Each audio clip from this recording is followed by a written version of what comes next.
I am Philip Lempa from APEC Virtual Selling, where we help companies sell more SaaS in Asia Pacific. In today's brief video, we'll discuss a very important topic of hiring new employees internationally in those new markets you are expanding to. So as you'll be growing your business internationally, there will be a time when you will need to consider hiring people locally in those new markets. Now, when is the right time to do that? That truly depends on your company, your product, your channel partners, your customers or prospects already in that market, and a couple of other factors as well. And that would be a video within itself.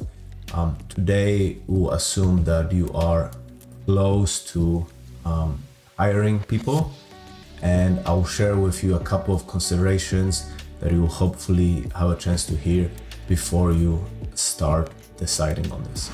So firstly, and this is a bit of a no-brainer, but very important, before you bring anybody on board, you need to exactly understand what it takes to transition this person out, if need be, in that particular market at any point in time, as that can vary quite a bit between different markets in terms of any time periods. You think this is pretty obvious. However, I have seen companies hiring people quite optimistically, just to then really struggle, have a lot of stress, a lot of resources, time wasted on having to transition employees out that didn't really work out, and that being not nearly as easy as it is in their main market, their HQ market,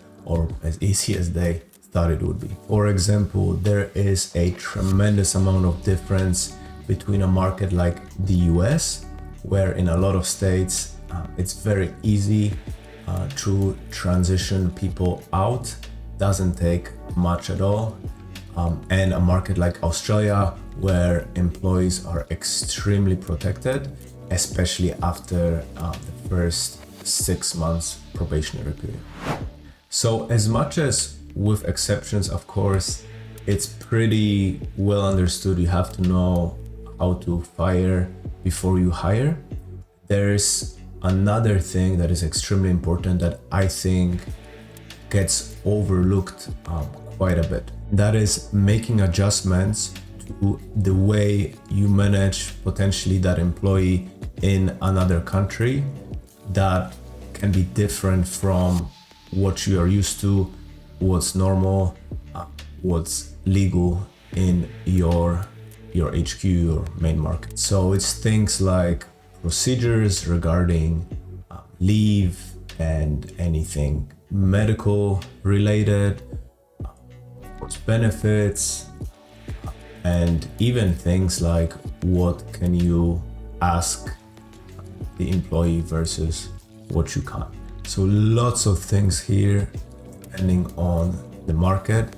So I would definitely always recommend to have a consultation on these kind of things before you bring on that employee in a particular market. One thing to mention as well is that these days there are many ways to hire somebody in another country. There are different companies that can help with that, make it quite easy, quite cost effective. However, at the end of the day, there still can be quite a bit of that liability with you. So as much as these companies make it very easy, I would still always caution to make sure you understand all the implications really well.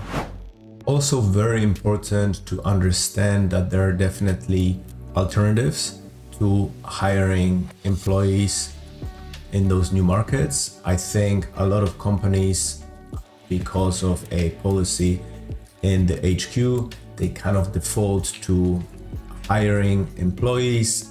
They might like to do it because of their culture, etc. However, what I would recommend would be to be open-minded about that on a market by market basis.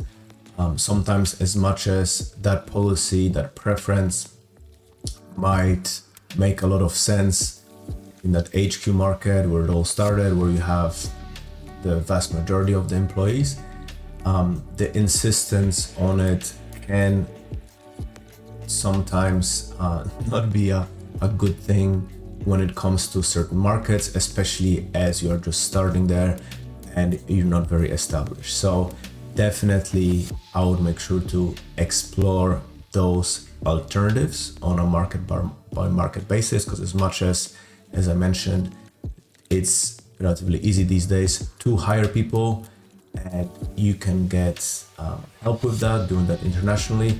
There are also many other ways to have people on the ground, have people in those markets helping your growth. Certainly, if that is something that you would like to get advice on, you need help with, don't hesitate to get in touch.